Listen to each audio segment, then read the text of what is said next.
de Clarice Lispector, conto da obra Felicidade Clandestina.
Os desastres de Sofia.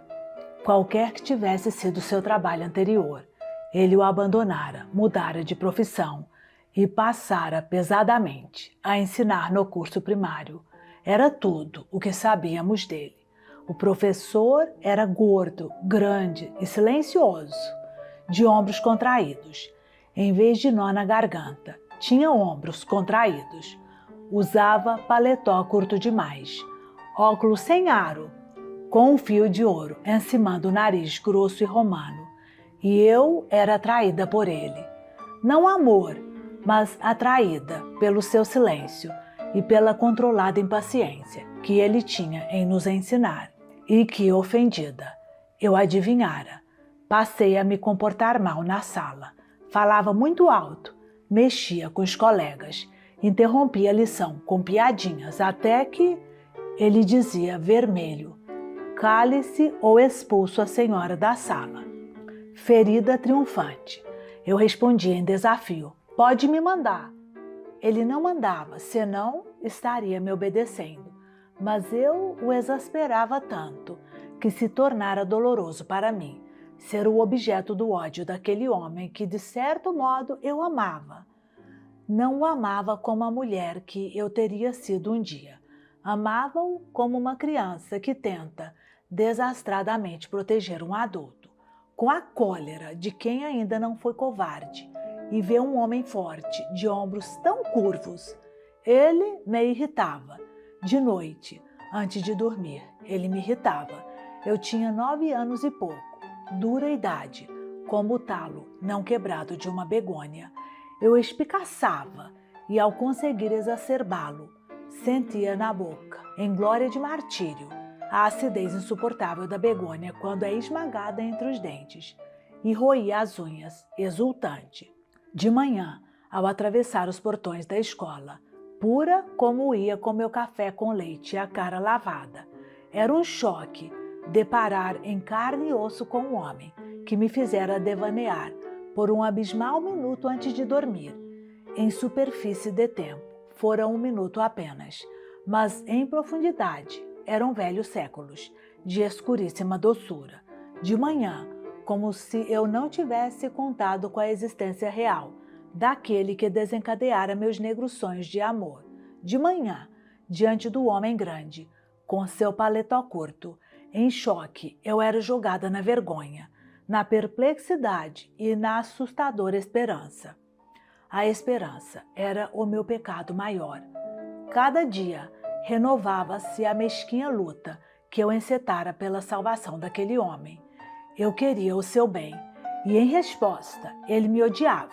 Contundida, eu me tornara o seu demônio e tormento, símbolo do inferno que devia ser para ele. Ensinar aquela turma risonha de desinteressados tornara-se um prazer já terrível, o de não deixá-lo em paz.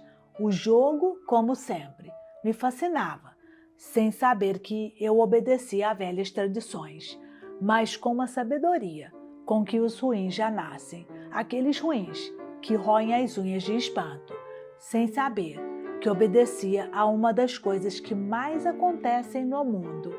Eu estava sendo a prostituta e ele o santo. Não, Talvez não seja isso. As palavras me antecedem e ultrapassam. Elas me tentam e me modificam. E se não tomo cuidado, será tarde demais. As coisas serão ditas sem eu as ter dito. Ou, pelo menos, não era apenas isso. Meu eleio vem de que um tapete é feito de tantos fios que não posso me resignar a seguir um fio só. Meu enredamento vem de que uma história é feita de muitas histórias, e nem todas posso contar. Uma palavra mais verdadeira poderia de eco em eco fazer desabar pelo despenhadeiro as minhas altas geleiras. Assim, pois, não falarei mais no sorvedouro que havia em mim, enquanto eu devaneava antes de adormecer, senão eu mesma terminarei pensando que era apenas essa macia voragem o que me impelia para ele, esquecendo minha desesperada abnegação. Eu me tornara a sua sedutora, dever que ninguém me impusera.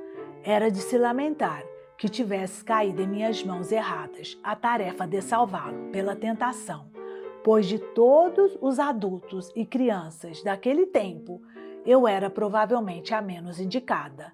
Essa não é flor que se cheire, como dizia nossa empregada, mas era como se, sozinha, com um alpinista paralisado pelo terror do precipício, eu, por mais inábil que fosse, não pudesse senão tentar ajudá-lo a descer. O professor tivera a falta de sorte de ter sido logo a mais imprudente, quem ficara sozinha com ele, nos seus ermos. Por mais arriscado que fosse o meu lado, eu era obrigada a arrastá-lo para o meu lado, pois o dele era mortal. Era o que eu fazia, como uma criança importuna. Puxa um grande pela aba do paletó.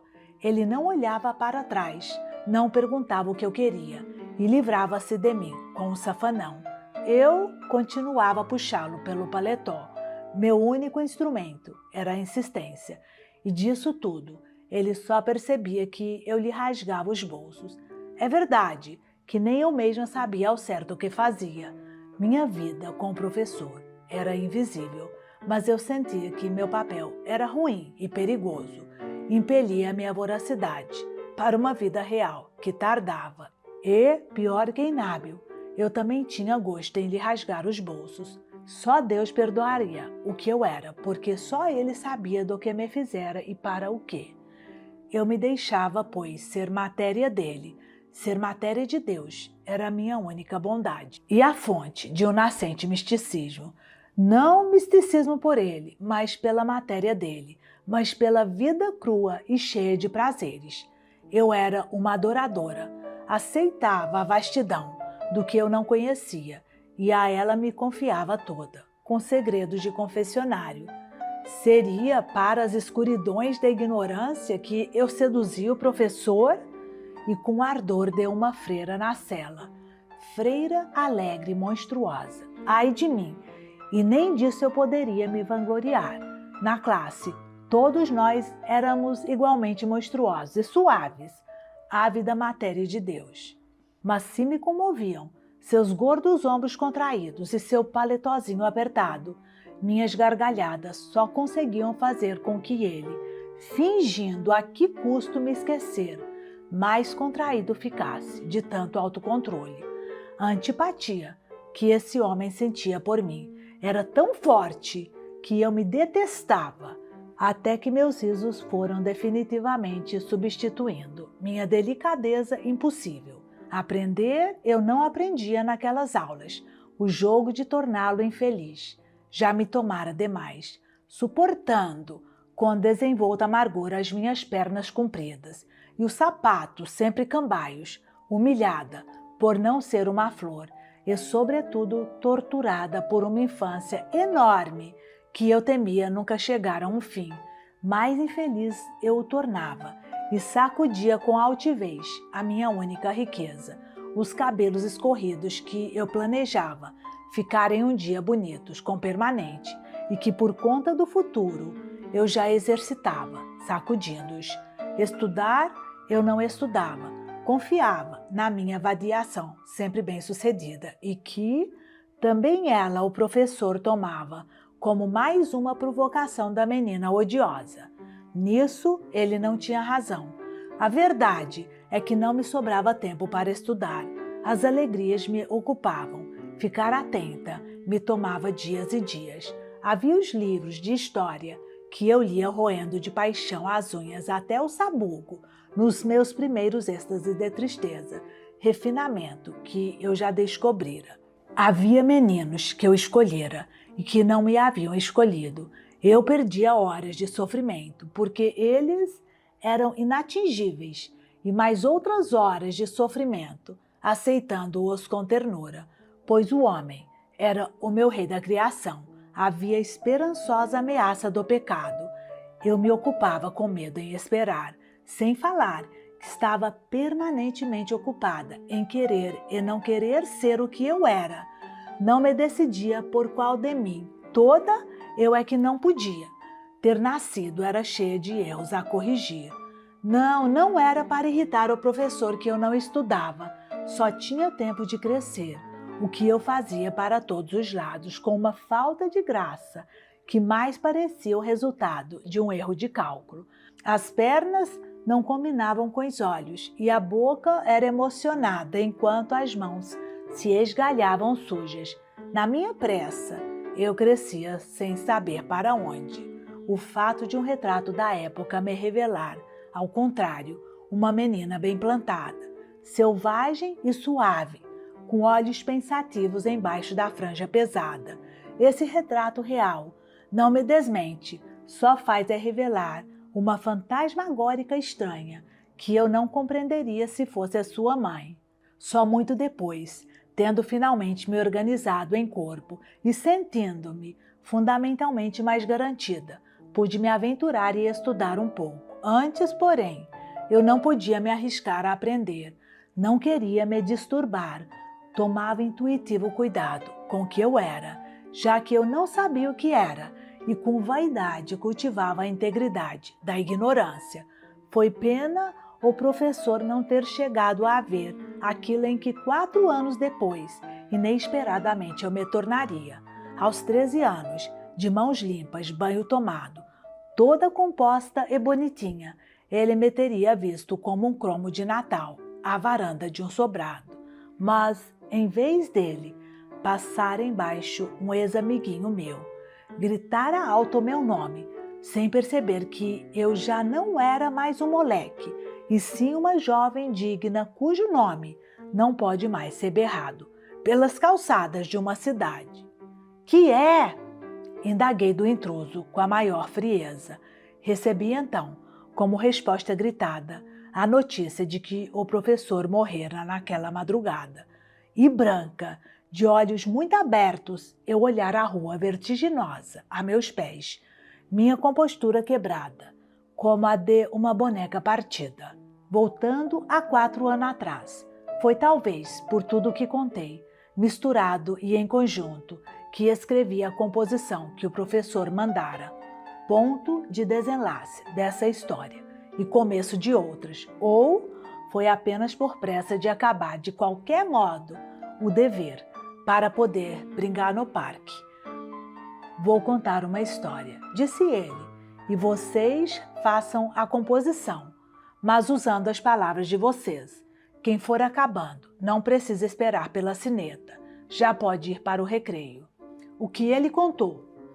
Um homem muito pobre sonhara que descobrira um tesouro e ficara muito rico.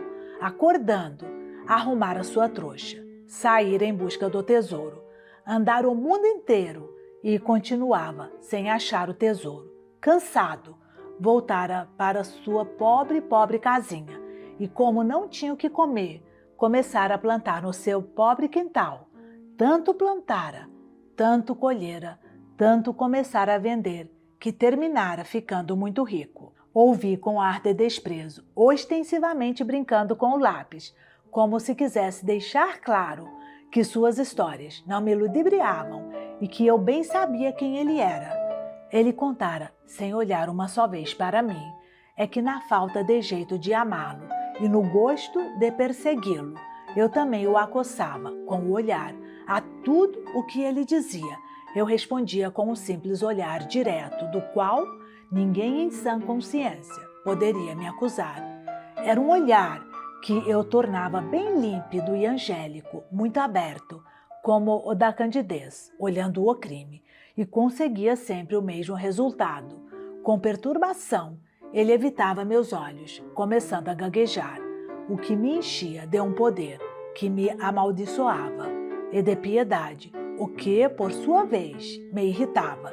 Irritava-me que ele obrigasse uma porcaria de criança a compreender um homem. Eram quase 10 horas da manhã. Em breve soaria a sineta do recreio.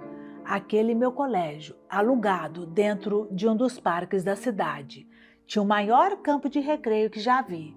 Era tão bonito para mim como seria para um esquilo ou um cavalo. Tinha árvores espalhadas, longas descidas e subidas, e estendida relva. Não acabava nunca, tudo ali era longe e grande, feito para pernas compridas de menina, com lugar para monte de tijolo e madeira, de origem ignorada, para moitas de azedas begonhas que nós comíamos, para sol e sombra, onde as abelhas faziam mel. Lá cabia um ar livre imenso, e tudo fora vivido por nós. Já tínhamos rolado de cada declive, intensamente cochichado atrás de cada monte de tijolo, comido de várias flores, e em todos os troncos havíamos a canivete, gravado datas, doces nomes feios e corações transpassados por flechas. Meninos e meninas ali faziam o seu mel. Eu estava no fim da composição e o cheiro das sombras escondidas já me chamava. Apressei-me. Como eu só sabia usar minhas próprias palavras, escrever era simples. Apressava-me também o desejo de ser a primeira a atravessar a sala. O professor terminara por me isolar em quarentena na última carteira e entregar-lhe insolente a composição, demonstrando-lhe assim minha rapidez, qualidade que me parecia essencial para se viver e que, eu tinha certeza, o professor só podia admirar. Entreguei-lhe o caderno e ele o recebeu, sem ao menos me olhar, melindrada, sem um elogio pela minha velocidade. Saí pulando para o grande parque. A história que eu transcrevera, em minhas próprias palavras, era igual à que ele contara, só que, naquela época, eu estava começando a tirar a moral das histórias, o que, se me santificava, mais tarde ameaçaria sufocar-me em rigidez, com alguma faceirice, pois havia acrescentado as frases finais, frases que horas depois eu lia e relia, para ver o que nelas haveria de tão poderoso, a ponto de, enfim, ter provocado o homem de um modo como eu própria não conseguira até então. Provavelmente, o que o professor quisera deixar implícito na sua história triste é que o trabalho árduo era o único modo de se chegar a ter fortuna, mas levianamente eu concluíra, pela moral oposta, alguma coisa sobre o tesouro que se disfarça e está onde menos se espera, que é só descobrir. Acho que falei em sujos quintais, com tesouros. Já não me lembro. Não sei se foi exatamente isso. Não consigo imaginar com que palavras de criança teria eu exposto um sentimento simples, mas que se torna pensamento complicado. Suponho que arbitrariamente contrariando o sentido real da história. Eu, de algum modo, já prometia por escrito que o ócio, mais que o trabalho, me daria as grandes recompensas gratuitas, as únicas a que eu aspirava. É possível também que já então meu tema de vida fosse a irrazoável esperança e que eu já tivesse iniciado a minha grande obstinação. Eu daria tudo o que era meu, por nada, mas queria que tudo me fosse dado por nada. Ao contrário do trabalhador da história, na composição, eu sacudia dos ombros todos os deveres e dela saía livre e pobre e com o tesouro na mão. Fui para o recreio, onde fiquei sozinha com o prêmio inútil de ter sido a primeira ciscando a terra, esperando impaciente pelos meninos que pouco a pouco começaram a surgir da sala. No meio das violentas brincadeiras, resolvi buscar na minha carteira, não me lembro o que, para mostrar ao caseiro do parque. meu amigo e protetor, toda molhada de suor, vermelha, de uma felicidade irrepresável, que se fosse em casa me valeriam estapas. Voei em direção à sala de aula, atravessei-a correndo e tão estabanada que não vi o professor afolhear os cadernos empilhados sobre a mesa, já tendo na mão a coisa que eu fora buscar e iniciando outra corrida de volta. Só então meu olhar tropeçou no homem, sozinho à cátedra. Ele me olhava. Era a primeira vez que estávamos frente a frente, por nossa conta. Ele me olhava.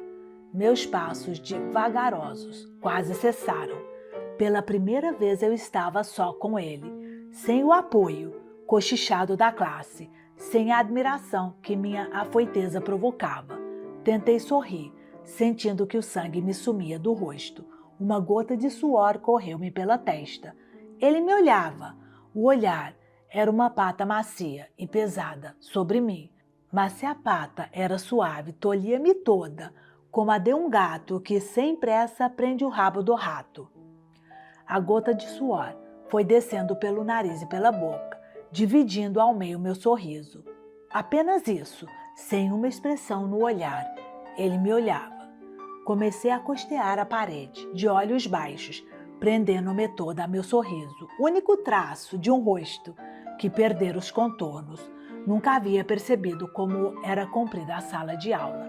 Só agora, ao lento passo do medo, eu vi o seu tamanho real. Nem a minha falta de tempo me deixara perceber até então como eram austeras e altas as paredes. E duras, eu sentia a parede dura na palma da mão. Num pesadelo do qual sorrir fazia parte, eu mal acreditava poder alcançar o âmbito da porta, de onde eu correria. Oh, como correria! A me refugiar no meio de meus iguais, as crianças, além de me concentrar no sorriso. Meu zelo minucioso era o de não fazer barulho com os pés, e assim eu aderia à natureza íntima de um perigo do qual tudo mais eu desconhecia.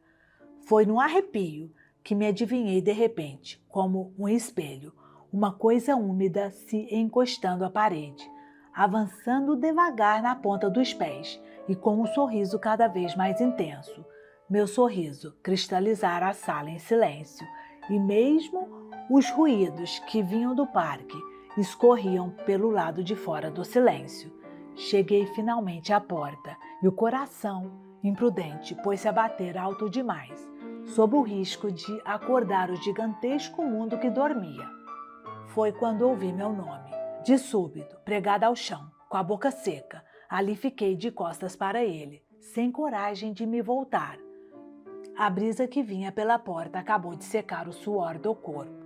Virei-me devagar, contendo dentro dos punhos cerrados o impulso de correr. Ao som de meu nome, a sala deshipnotizara, e bem devagar vi o professor todo inteiro. Bem devagar vi que o professor era muito grande e muito feio, e que ele era o homem de minha vida, o novo e grande medo. Pequena, sonâmbula, sozinha, diante daquilo a que a minha fatal liberdade finalmente me levara. Meu sorriso, tudo o que sobrara de um rosto, também se apagara. Eu era 2 pés endurecidos no chão e um coração que de tão vazio parecia morrer de sede. Ali fiquei, fora do alcance do homem. Meu coração morria de sede. Sim, meu coração morria de sede. Calmo como antes de friamente matar, ele disse: chegue mais perto. Como é que um homem se vingava? Eu ia receber de volta, em pleno rosto, a bola de mundo que eu mesma lhe jogara e que nem por isso me era conhecida. Ia receber de volta uma realidade que não teria existido se eu não a tivesse temerariamente adivinhado e assim lhe dado vida. Até que ponto aquele homem, monte de compacta tristeza, era também monte de fúria. Mas meu passado era agora tarde demais. Um arrependimento estoico manteve ereta minha cabeça. Pela primeira vez, a ignorância, que até então fora o meu grande guia, desamparava-me. Meu pai estava no trabalho. Minha mãe morrera há meses. Eu era o único eu. Pegue o seu caderno, acrescentou ele. A surpresa me fez subitamente olhá-lo. Era só isso então? O alívio inesperado foi quase mais chocante que o meu susto anterior. Avancei um passo, estendi a mão gaguejante, mas o professor ficou imóvel e não entregou o caderno. Para minha súbita tortura, sem me desfitar, foi tirando lentamente os óculos e olhou-me com olhos nus, que tinham muitos cílios. Eu nunca tinha visto seus olhos que, com as inúmeras pestanas, pareciam duas baratas doces. Ele me olhava e eu não soube como existir na frente de um homem. Disfarcei olhando o teto, o chão, as paredes e mantinha a mão ainda estendida porque não sabia como recolhê-la. Ele me olhava manso, curioso, com os olhos despenteados, como se tivesse acordado. Iria ele me amassar com mão inesperada? Ou exigir que eu me ajoelhasse e pedisse perdão? Meu fio de esperança era que ele não soubesse o que eu tinha feito, assim como eu mesma já não sabia. Na verdade, eu nunca soubera. Como é que lhe veio a ideia do tesouro que se disfarça? Que tesouro? Murmurei atoleimada. Ficamos nos fitando em silêncio. Ah, o tesouro! Precipitei-me de repente, mesmo sem entender. Ansiosa por admitir qualquer falta, implorando-lhe que meu castigo consistisse apenas em sofrer para sempre de culpa, que a tortura eterna fosse a minha punição, mas nunca essa vida desconhecida. O tesouro que está escondido onde menos se espera, que é só descobrir. Quem lhe disse isso? O homem enlouqueceu, pensei, pois que tinha a ver o tesouro com aquilo tudo. Atônita, sem compreender, e encaminhando de inesperado a inesperado, pressenti, no entanto, um terreno menos perigoso. Nas minhas corridas, eu aprendera a me levantar das quedas, mesmo quando mancava, e me refiz logo. Foi a composição do tesouro, e esse então deve ter sido o meu erro. Fraca e embora pisando cuidadosamente na nova escorregadia segurança. Eu, no entanto, já me levantara o bastante da minha queda para poder sacudir, numa imitação da antiga arrogância, a futura cabeleira ondulada. Ninguém, ora, respondi mancando. Eu mesma a inventei, disse trêmula, mas já recomeçando a cintilar. Se eu ficar aliviada por ter alguma coisa, enfim, concreta com que lidar, começava, no entanto, a me dar conta de algo muito pior, a súbita falta de raiva nele. Olhei-o intrigada, de viés, e aos poucos desconfiadíssima. Sua falta de raiva começara a me amedrontar. Tinha ameaças novas que eu não compreendia. Aquele olhar que não me desfitava e sem cólera. Perplexa e a troco de nada, eu perdia o meu inimigo e sustento. Olhei-o surpreendida. Que é que ele queria de mim? Ele me constrangia e seu olhar sem raiva passara a me importunar mais do que a brutalidade que eu temera. O medo pequeno, todo frio e suado, foi me tomando.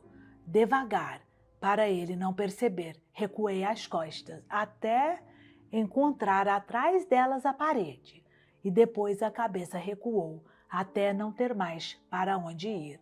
Daquela parede, onde eu me engastara toda, furtivamente olhei-o e meu estômago se encheu de uma água de náusea. Não sei contar.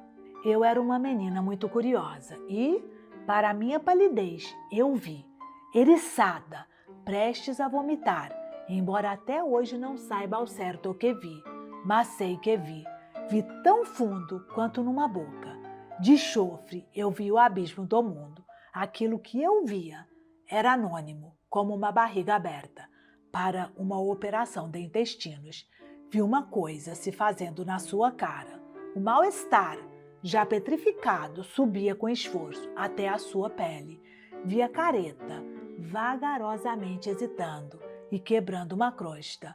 Mas essa coisa que em muda catástrofe se desenraizava, essa coisa ainda se parecia tão pouco com o sorriso, como se um fígado ou um pé tentassem sorrir. Não sei o que vi tão de perto que não sei o que vi, como se meu olho curioso se tivesse colado ao buraco da fechadura e em choque deparasse do outro lado, com outro olho colado me olhando.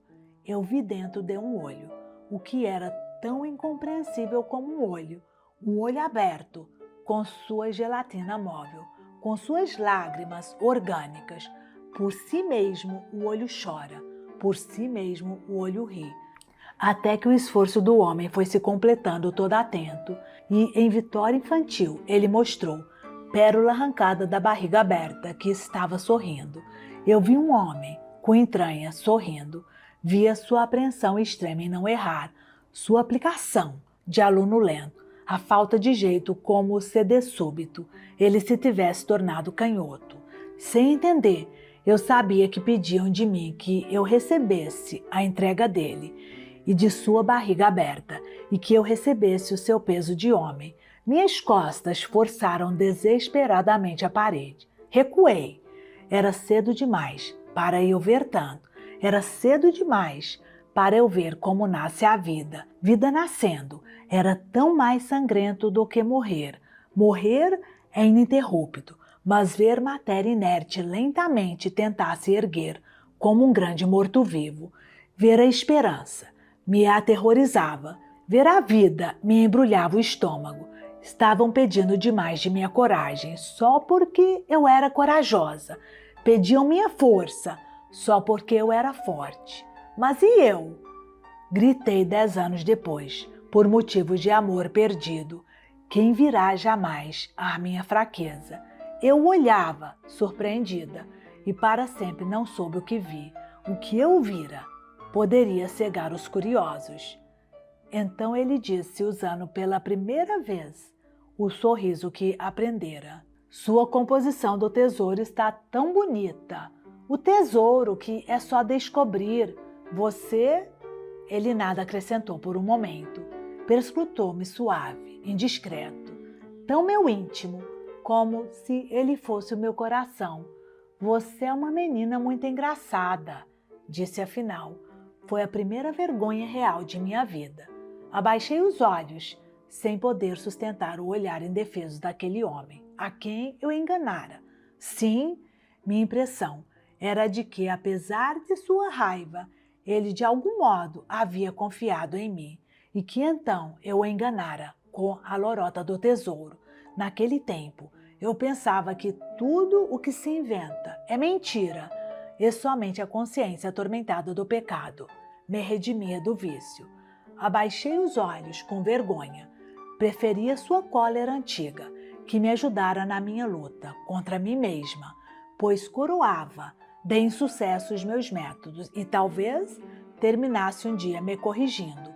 Eu não queria era esse agradecimento, que não só era a minha pior punição, por eu não merecê-lo, como vim encorajar minha vida errada que eu tanto temia. Viver errado me atraía. Eu bem quis lhe avisar que não se acha tesouro à toa, mas, olhando-o, desanimei. Faltava minha coragem de desiludi-lo. Eu já me habituara a proteger a alegria dos outros, a de meu pai, por exemplo, que era mais desprevenido que eu. Mas como me foi difícil engolir a seco essa alegria que tão irresponsavelmente eu causara. Ele parecia um mendigo que agradecesse o prato de comida, sem perceber que lhe haviam dado carne estragada. O sangue me subira ao rosto, agora tão quente, que pensei estar com os olhos injetados, enquanto ele, provavelmente em novo engano, devia pensar que eu corara de prazer ao elogio. Naquela mesma noite, aquilo tudo se transformaria em incoercível crise de vômitos, que manteria acesas todas as luzes de minha casa. Você? Repetiu então ele lentamente, como se aos poucos estivesse admitindo com encantamento o que lhe viera por acaso à boca. Você é uma menina muito engraçada, sabe? Você é uma doidinha. disse usando outra vez o sorriso, como um menino que dorme com os sapatos novos. Ele nem ao menos sabia que ficava feio quando sorria. Confiante, deixava-me ver a sua feiura, que era a sua parte mais inocente. Tive que engolir, como pude, a ofensa que ele me fazia ao acreditar em mim. Tive que engolir a piedade por ele, a vergonha por mim. Tolo! Pudesse eu lhe gritar. Essa história de tesouro disfarçado foi inventada. É coisa só para menina.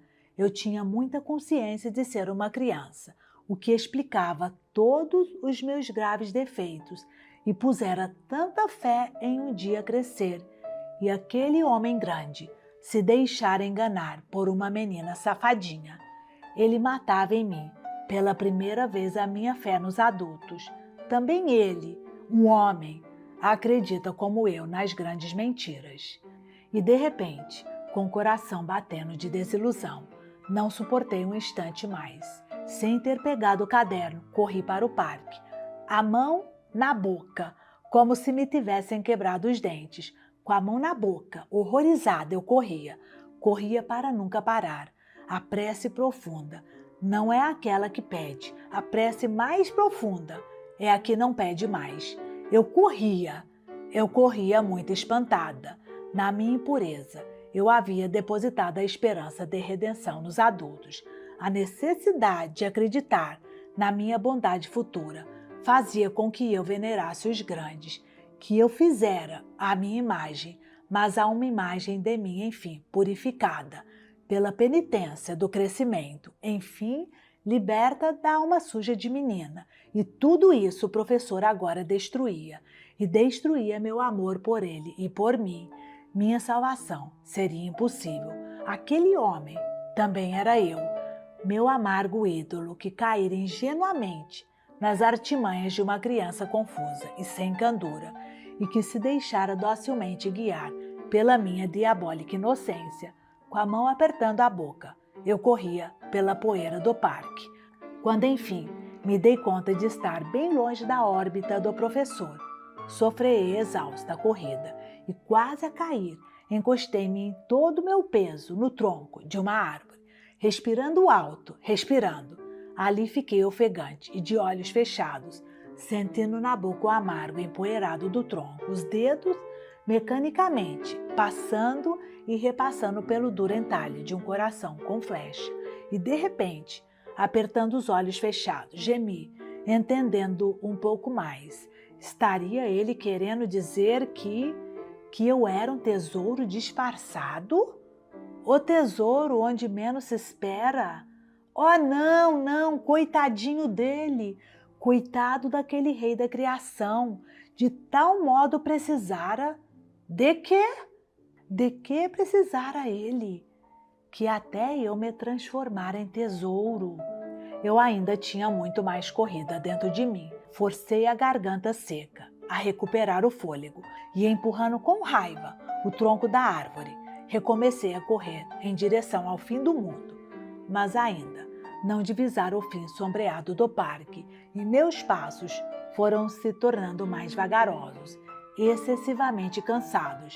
Eu não podia mais, talvez por cansaço, mas eu sucumbia. Eram passos cada vez mais lentos e a folhagem das árvores se balançava lenta. Eram passos um pouco deslumbrados. Em hesitação, fui parando. As árvores rodavam altas. É que uma doçura toda estranha fatigava meu coração. Intimidada, eu hesitava. Estava sozinha, na relva, mal em pé, sem nenhum apoio. A mão no peito cansado, como a de uma virgem anunciada, e de cansaço abaixando aquela suavidade primeira, uma cabeça finalmente humilde, que de muito longe talvez lembrasse a de uma mulher. A copa das árvores se balançava para frente, para trás. Você é uma menina muito engraçada. Você é uma doidinha, dissera ele. Era como um amor. Não, eu não era engraçada. Sem nem ao menos saber, eu era muito séria. Não, eu não era doidinha. A realidade era o meu destino e era o que em mim doía nos outros. E por Deus, eu não era um tesouro. Mas se eu antes já havia descoberto em mim todo o ávido veneno com que se nasce e com que se rói a vida, só naquele instante de mel e flores descobria de que modo eu curava. Quem me amasse, assim eu teria curado quem sofresse de mim. Eu era a escura ignorância, com suas fomes e risos, com as pequenas mortes alimentando a minha vida inevitável. Que podia eu fazer? Eu já sabia que eu era inevitável, mas se eu não prestava, eu fora tudo o que aquele homem tivera naquele momento. Pelo menos uma vez, ele teria que amar e sem ser a ninguém, através de alguém, e só eu estivera ali, se bem que essa fosse a sua única vantagem, tendo apenas a mim, e obrigado a iniciar-se amando o ruim. Ele começara pelo que poucos chegavam a alcançar. Seria fácil demais querer o limpo, inalcançável pelo amor. Era o feio. Amar o impuro era a nossa mais profunda nostalgia. Através de mim, a difícil de se amar, ele recebera com grande caridade por si mesmo aquilo de que somos feitos. Entendia eu tudo isso? Não, e não sei o que na hora entendi. Mas assim como por um instante no professor eu vira com aterrorizado fascínio o mundo. E mesmo agora, ainda não sei o que vi. Só que para sempre, e em um segundo eu vi, assim eu nos entendi, e nunca saberei o que entendi, nunca saberei o que eu entendo, o que quer que eu tenha entendido no parque. Foi como um choque de doçura, entendido pela minha ignorância, ignorância que ali em pé, numa solidão, sem dor, não menor que a das árvores, eu recuperava inteira. A ignorância e a sua verdade incompreensível. Ali estava eu, a menina esperta demais, e eis que tudo o que em mim não prestava servia a Deus e aos homens. Tudo o que em mim não prestava era o meu tesouro, como uma virgem anunciada. Sim, por ele me ter permitido que eu o fizesse enfim sorrir. Por isso ele me anunciara. Ele acabara de me transformar em mais do que o rei da criação. Fizera de mim a mulher do rei da criação, pois logo a mim, tão cheia de garras e sonhos, coubera arrancar de seu coração a flecha farpada. De chofre, explicava-se para que eu nascera com mão dura, e para que eu nascera sem nojo da dor. Para que te servem essas unhas longas? Para te arranhar de morte e para arrancar os teus espinhos mortais, responde o lobo do homem. Para que te serve essa cruel boca de fome? Para te morder e para soprar a fim de que eu não te doa demais meu amor. Já que tenho que te doer, eu sou o lobo inevitável, pois a vida me foi dada. Para que te servem essas mãos que ardem e prendem? Para ficarmos de mãos dadas, pois preciso tanto, tanto, tanto. Uivaram os lobos e olharam intimidados as próprias garras antes de se aconchegarem um no outro para amar e dormir.